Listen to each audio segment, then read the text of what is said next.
didn't see you there. I'm in ghost form. And welcome to Weenie Trades. My job is to help you navigate the markets.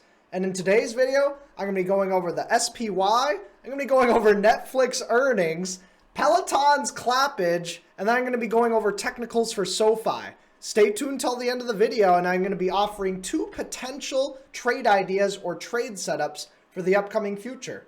So, we got SPY today. SPY got absolutely murdered. If you watched the Sunday game plan, we're saying, hey, EQ coming up, but if we break, I'm expecting bear. Well, there we go. There's your bear breakdown on the SPY underneath 460, and it tried so hard to rally and break out, and it just failed. Ironically, every single time I've gone to go to the gym and swim, the market has just absolutely gotten decimated in the end of the day. I remember when this day felt like a pretty decent drop. Then it got a little bit bigger yesterday, and today was one of the fattest drops. So really big drop in the market, and hey, members are already ready for this. Members get puts 6 days ago. It's easy to be in a great short position when you're early. So that's what the SPY already did. You know, I had a nice good morning run. You saw me take call options even at 456 and just trailing out my stop at about 457.50. Didn't catch the top, but that's okay. I'm glad I didn't hold on to those as the SPY rolled on over. So what I did actually do is a butterfly, which I'll talk about in another video. But right now, the SPY got absolutely destroyed. So what's next for the SPY? Well, we got pretty destroyed down to this 443 level. Everybody up here is saying, hey, should we buy the dip? Should we buy the dip? I was like, I want to buy a little bit of a juicier dip. Well, now we're starting to get a little bit juicy. So as the SPY starts to drop more and more, I'm eyeing up 440. And that's where I'm going to start buying back my old investments. I'm going to be looking at the ETF on SPY. I'm going to be creating a list of stocks that I want to buy for the next 2 to 5 years, as well as short-term swing trade setups that I'll be looking for in the market. But 440 is a great level for me to first go long at. And then there's also that 436. So 436, at that point in time, I'll probably be about 50% invested. But if the market does continue to drop, I'm going to do my last ad probably around the SPY 420 area. Why? Because it's hilarious, and it's also a general support area from a prior breakout level that held as support. So I'm looking at 420 for the big ad, but really I want to be in starting to buy this dip now. Now that I've been shorting the market, going to be closing those shorts. So SPY 450 is going to be some resistance from the bottom side. If it can hold that as support, then great. Next area of resistance is going to be that 454 area, the opening of Thursday. Otherwise, talking about those dip buys, 436, maybe 441.50 tomorrow.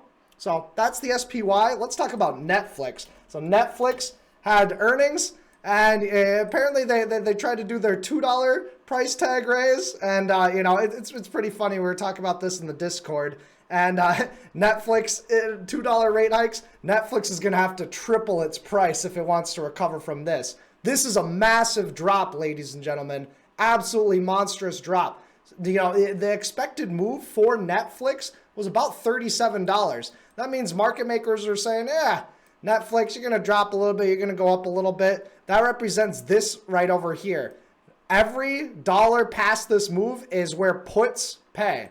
Puts pay on option contracts prior to the earnings report. And boy, you know, if you just had at the money puts, you know, you're making a couple $1,000s, maybe $10,000 almost. So 10K, maybe a little bit less, depending on where you bought the puts at, what your entry was, what strike price you chose. But anyways, that's a huge drop for Netflix. And as you saw in the Discord, where's the buy zone? It's right down here, 385 area, 385 to 386. We'll have to see how it reacts down there. But this comes from the weekly time frame on Netflix. Netflix hasn't seen these prices since 2020. So 2020, here's our breakout, our flat top. We break out. Yay, we do a nice good long sideways consolidation. Another breakout, then a drop, bear flag, and now we're dropping. We're closing in on that area. It's probably going to be a dip buy tomorrow, at least for a short-term bounce. That'll probably coincide with the SPY 440, maybe even 436. But I'm just going to set some alerts at 382. And even then, there's probably another dip buy at about 365.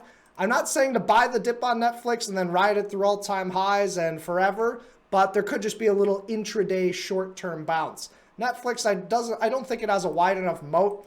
I'm not currently invested in it, and I'm kind of glad I'm not. Look at that. Ooh, nasty drop. So that was Netflix. And speaking of nasty drops, let's talk about Peloton. Peloton got destroyed today as well. Drop, bear flag, drop, bear flag, drop. And this is just all from the daily time frame. You know, we were analyzing Peloton earlier back when it was like 120, 130. I'm like, yeah, it looks like it wants to drop to like 70. Well, boy, did it drop past 70. It dropped even further. A drop, a bear flag, a drop, a bear flag, a drop. And even still, it just keeps on dropping. Peloton probably going to go sideways and zigzag off into nothing land. So Peloton, nasty, nasty drop today. We actually even noted this equilibrium. So we had a big drop. Okay, we find a low, 23.25. Cool. We get a nice good bounce. And we're talking about Fibonacci retracements. So this is super cool too. You just start from Fibonacci, we'll go from the low, and you can just go to the breakdown area. You can go to the high of the candle. The idea of it is this is an area of resistance. So if you're conservative and you happen to buy that hammer candle, boom, you get a nice good bounce up to the retracement. If you wanted to short it, like one of our members did, shout out to Bundesches, grabbing Peloton bear call credit spreads, BCC on this bounce, while the premiums are jacked higher, and then he gets paid as Peloton slowly fizzles off into the end of the day. So that's my thoughts on Peloton, zigzagging off into nothing. Let's talk about SoFi, SOFI. SoFi, nice good move. 1650 was that supply zone. And if we look at the daily time frame, yep, extended into resistance. And the overall SPY certainly probably did not help with SoFi getting higher because, you know, if the market's rolling over into the end of the day, I said, and before I left to the gym, I said, hey, watch out. If we break this and turn it into resistance, look out below. Well, boy, did SPY just keep on dropping. So nasty, nasty drop on SPY, probably dragging down SoFi. And SoFi, you know, we talked in the pre-market and how it was the #1 long candidate. I unfortunately took it off my list, but that would have been a great long on the front half of the day for day trading, not swing trading, just day trading, and, you know, covering into the 16s. But we got a drop. We dropped into that 15, and this is a retracement again. So we go from low to high, boom. You can see how we bounced at the golden fib the first time, but then we crack through.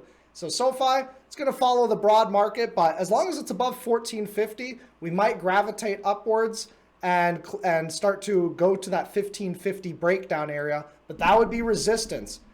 SoFi needs to get above 1550 and hold it as support for it to continue an uptrend. Otherwise, it could just be a resistance point and we might zigzag on lower. So that is SPY, Peloton, SoFi, Netflix. Now I want to talk quickly about a potential trade setup, and it's DWAC.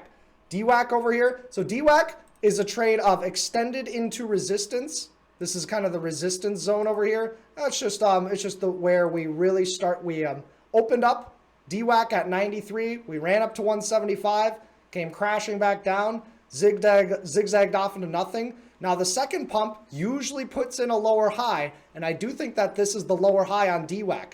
It does have a little bit of relative strength though, so maybe it squeezes one more time.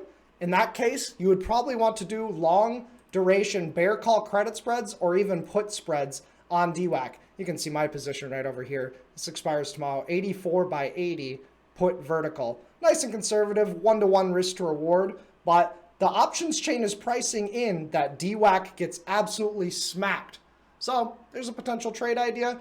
No bias or anything with it, just an extended into resistance type of trade.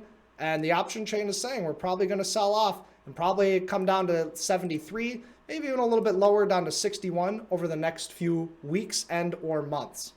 So that's all I have for today. Be sure to join as a member if you like these types of videos and you want more in-depth price action analysis. You want better trade setups, different trade setups, what my thoughts are on the current market environment, which I gave today, but also I give it in depth with no filters whatsoever.